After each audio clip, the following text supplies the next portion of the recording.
My name's Sue Freeman. In 2003, there were over 120,000 dogs and cats that were killed at our 19 animal control agencies here in LA County. The animal control agencies cannot close their doors, therefore they have to bump animals. A lot of these are highly placeable animals, or they're unweaned animals that just need a little bit of bottle feeding and some TLC and a home. It's estimated there's, out of the 120, about 20,000 unweaned kittens are born on our streets. These are from abandoned cats that have not been fixed. A lot of them, the second generation, if they have not been handled, will become wild. They are, and you can't pick them up. We have a trap here to show you how you can actually get these cats to a vet, get them fixed. There are some funding out there. We also have some low-cost vet information if you're in an area that's not covered by any of these programs. It doesn't cost that much to get your neighborhood cats fixed. They can live their lives out. What the vets do after surgery is they tip off the top part of the ear, which is a universal sign that the cat has been spayed or neutered. It's a wonderful program. You can have your cats live 10, 12 years outside, very healthy. All you need is a trap. We've got information where you can get the traps. I'm trying to stay out of the sun here. It's a little hot. We've got little Garfield here in the trap already, but if you are actually trying to trap the cats in your neighborhood, these traps are available all over town. We have what's called trap depots. There's a lot of us that do this, and we all know each other. You call one organization, pretty much by that night, you're going to have an answer where to get a trap and where you can get funding or a low-cost vet.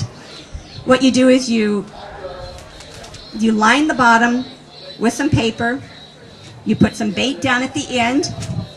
Little Garfield walks in, trips this lever, and it safely and humanely catches them. You pick the cat up, you cover it overnight, you take it to the veterinarian in the morning. You do need to pre-plan with the veterinarian to make sure he knows you're trapping so that he has room. You take this to the vet. They either return the cat back to you that night or the next morning. You release the cat. This particular trap actually has a release on the back. The cat, you may not see the cat for about a week after you've fixed the cat. They show back up.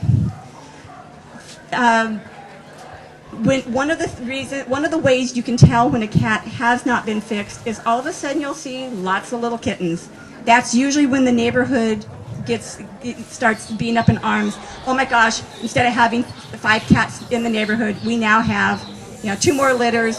This is out of control. That's generally when people flag the problem and come to the rescue organizations for assistance.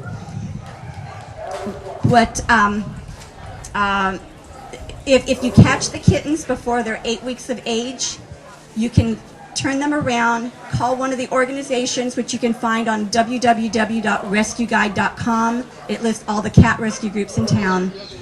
You can pull the kitten in. If the kitten's underage or is not weaned, you can actually bottle feed. We've got somebody here in a few minutes that will talk to you about bottle feeding. The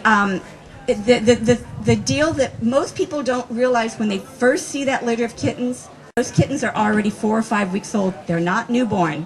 You've got a very short window of time before you have to snag those kittens and get them off the street. Every day that you spend over the 8-week period, you're adding 3 to 5 days of working with them to make them adoptable. Add a couple of weeks on that, you've got a cat that may or may not become adoptable. So it's, and if they're not, you fix them, tip the ear, put them back in your yard, and let them live their lives out outside. This is a humane method of dealing with feral cats, feral or stray cats. That's the way we're going to make our nation become a no-kill, is by finding homes, leaving them in our backyards, letting the lady next door feed her cats, and working together.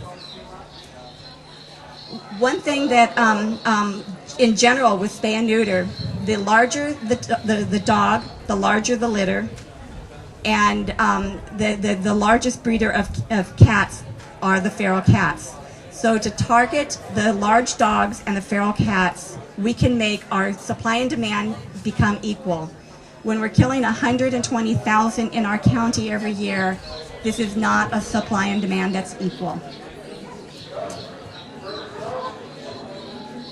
Jumping back to trap, neuter, and return, the city of Glendale last year passed an ordinance pushing trap, neuter, and return to the public. They are encouraging everybody to keep their cats, providing the owner of the property is open to having the cats stay there, rather than take them to animal control and have them be put down. This is an innovative program where we are hopeful that the other agencies in town will follow suit.